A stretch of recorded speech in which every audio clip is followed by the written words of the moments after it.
Olá, mulheres, a paz do Senhor. Tô aqui para compartilhar com vocês um pouco mais sobre uma das mulheres da Bíblia. Acredito que essa mulher de hoje, diante desse desafio do propósito dessa semana, que é ouvir a voz de Deus, ela vai te ensinar muito e ela vai acrescentar muito na sua vida, porque essa palavra ela não é somente voltada para a multiplicação que ocorreu na vida dessa mulher, mas sim do processo que essa mulher viveu antes da multiplicação, das atitudes que essa mulher teve antes do processo da multiplicação. E quando eu digo para você que é um desafio, é porque é um desafio, porque ouvir a voz do profeta ou a voz de Deus diante de desafios na nossa vida não requer somente ouvir, mas você precisa ouvir, obedecer, confiar e ter fé para que aquela palavra venha se realizar na sua vida. E esse é o exemplo que essa mulher deixa. E antes disso, eu quero ler com você, ou melhor, vou citar aqui um versículo que está lá em Romanos 10:17, que todo mundo já conhece, que diz que a fé ela vem pelo ouvir e ouvir a palavra de Deus. Então aqui, nesse momento, nós iremos ministrar uma história da Bíblia, dessa mulher. Eu acredito que através da vida dessa mulher, da fé dessa mulher, você será edificada, a sua fé será acrescentada, assim como a minha tem sido. Amém? Então vamos contar essa história que está lá no segundo livro dos Reis, onde conta a história dessa viúva, que ela era casada com um dos discípulos do profeta Eliseu. E a palavra diz que esse homem ele era muito temente ao Senhor e que logo depois ele veio a falecer. E nisso que ele faleceu, ele deixou pendências de dívidas para essa mulher. Não somente isso, mas ele também deixou filhos. E além de ter deixado filhos, ele não deixou nenhum recurso financeiro para que ela pudesse manter-se com os filhos ou até mesmo quitar as contas. E naquele momento é aí que eu estava dizendo que é um grande aprendizado, porque essa mulher ela não se desesperou. Ela poderia se desesperar, ela poderia entrar em crise, poderia entrar em depressão, ela poderia entrar em qualquer tipo de situação que hoje em dia nos rodeiam como mulheres, como pessoas, que ela estava passando por um momento de luto, porque ela havia perdido o esposo. Ela estava correndo grande risco de perder os filhos dela, porque o credor vinha até ela cobrá-la e ela não tinha como pagar, e o credor deu para ela a solução de levar os filhos para que eles trabalhassem como escravo, para poder quitar as contas. Só que nesse momento, a única coisa que essa mulher aprendeu, mesmo diante de tudo isso que o esposo dela deixou, né? A única coisa que ela pegou para si não foi o desespero de não ter o que fazer, mas ela se lembrou do legado que o esposo dela deixou, porque a palavra diz que ele era temente a Deus. Ou seja, se ele era temente a Deus, ele ensinou a casa dele, ele ensinou a família dele os princípios. Ele ensinou a casa dele a ser fiel ao Senhor no pouco ou no muito. Ele ensinou a casa dele a obedecer ao Senhor em qualquer circunstância, entendeu? Então, nesse momento, a atitude que essa mulher teve para mim foi muito especial, porque ela deu passos de fé diante de todas essas atribulações até o profeta. Ela chegou até o profeta e perguntou para o profeta o que ela poderia fazer. Ela foi até Eliseu, pediu a Eliseu uma solução para aquela causa que ela se encontrava. E o que Eliseu falou para aquela mulher perguntou o que ela tinha.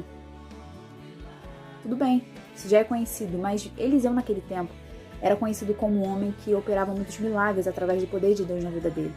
Ele poderia naquele momento ou pedir que dinheiro descesse do céu, ou não sei, fazer de uma folha virar um dinheiro para que ela pudesse quitar. Mas não foi essa atitude. Ele tinha no coração dele o desejo daquela mulher ser ainda mais confiante em Deus, de ter a fé dela acrescentada naquela situação difícil. E ele perguntou para ela, como eu já estava perguntando para ela o que ela tinha em casa. E o que ela respondeu para ele foi: eu tenho um jarro com um pouco de azeite.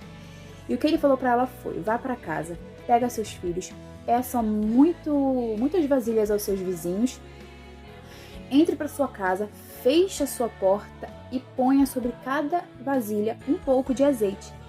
Gente, aquela atitude daquela mulher fez com que acrescentasse o azeite. Foi onde ocorreu a multiplicação do azeite. Ou seja, o azeite multiplicou, as vasilhas acabaram. Quando a vasilha acabou, o azeite parou de jorrar e simplesmente ela fez de novo um ato de obediência. Ela foi até o profeta. Chegando lá, ela perguntou para o profeta o que poderia ser feito. Ele foi instruir ela: agora você vai pegar esses azeites, você vai vender os azeites, você vai pagar a sua dívida, ainda vai sobrar dinheiro para você poder suprir suas necessidades com seus filhos durante um tempo. Olha isso. A atitude dessa mulher, a fé dessa mulher, a obediência dessa mulher fez com que ela conseguisse quitar a dívida dela e conseguisse se manter. A Bíblia fala muito sobre o cuidado de Deus com as viúvas e com os órfãos, sabe?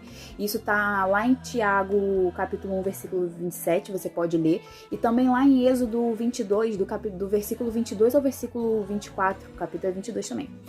Você vai ver sobre o cuidado de Deus, sabe? Sobre a advertência de Deus sobre aqueles que não têm cuidado com as viúvas. E nesse momento, a atitude de Eliseu, sabe? De incentivar essa mulher a ter a fé dela acrescentada foi muito boa. E hoje eu não sei qual tem sido a escassez, qual tem sido o luto que você está carregando, eu não sei qual é a dificuldade, qual é o risco que você está correndo como essa mulher correu. Mas pega o exemplo dela de fé, de superação, porque de tudo que o marido dela deixou um legado. E ela hoje estabeleceu um legado sobre as nossas vidas como mulheres, sabe? Então qual o legado que você vai deixar para sua próxima geração? Qual o legado, diante desse desafio, dessas 7 semanas de jejum, qual é o legado que você vai deixar para sua casa, para o seu esposo, para os seus filhos, para os demais que estão ao seu redor? Então essa é a palavra que me ensinou, não somente sendo atentado para a multiplicação, mas para o processo que ela viveu. E eu não sei qual é o seu processo, você também não sabe o meu, mas eu sei em quem eu tenho crido. Eu sei que Ele é poderoso para fazer infinitamente mais do que nós pensamos ou imaginamos. Entendeu, queridas? E assim, confia no Senhor. Se tiver que falar alguma coisa, faça como essa mulher. Vá até quem é de direito. Ela poderia ter questionado com os vizinhos, ela poderia ter pedido dinheiro emprestado, ela poderia ter feito qualquer coisa, mas ela lembrou: eu preciso ser fiel como meu marido foi, eu preciso ser obediente como meu esposo foi. Hoje ele não está aqui, mas ele deixou um legado e eu vou viver tudo aquilo que Deus diz que eu tenho para viver. Então, mulher, eu tô para declarar na sua vida que você é o que a Bíblia diz quem você é. Então acredite, não duvide, Deus nunca vai desamparar a nenhuma de nós. Amém? Muito obrigada.